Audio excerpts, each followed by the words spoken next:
We have some breaking news to pass along to you. Mark Zuckerberg is breaking his silence on the scandal that's rocked Facebook.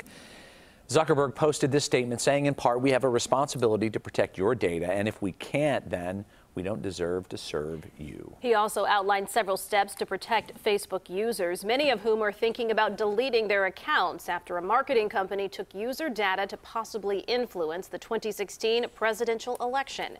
CBS 2's Vince Girasoli has more on the Delete Facebook movement.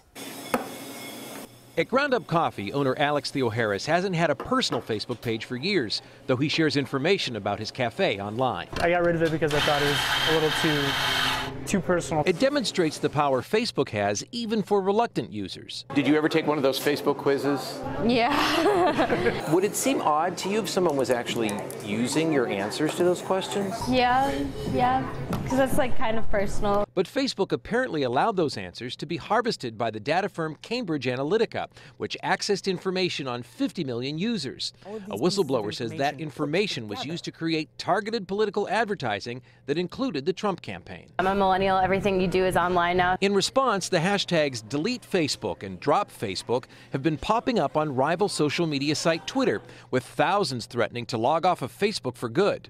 But you may want to think twice. There are risks. Recruiters often look at online presence to help judge job candidates. No Facebook presence might have them skipping over your resume. If you decide to remove yourself from that, you risk damaging your career.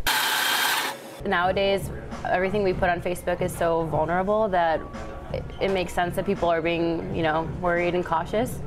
But it won't stop me from using it. The whistleblower's information was released last week, but Facebook CEO Mark Zuckerberg was criticized for waiting until today to address the matter.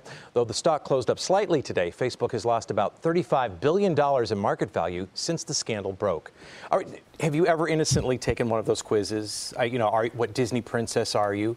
Those answers to some of those innocent questions are what made their way to this Cambridge Analytica. So with this movement, Delete Facebook, they're threatening at this point, but it doesn't seem like they're sort of bracing and waiting to see what Facebook does to correct it before they actually delete it. So many people still have sort of an addiction to social media. People have an addiction to Facebook, but also there's a need for some people to say, like the businessman we saw today. He has a need to have it, even though he's not personally a Facebook user. All right, thanks, Vin.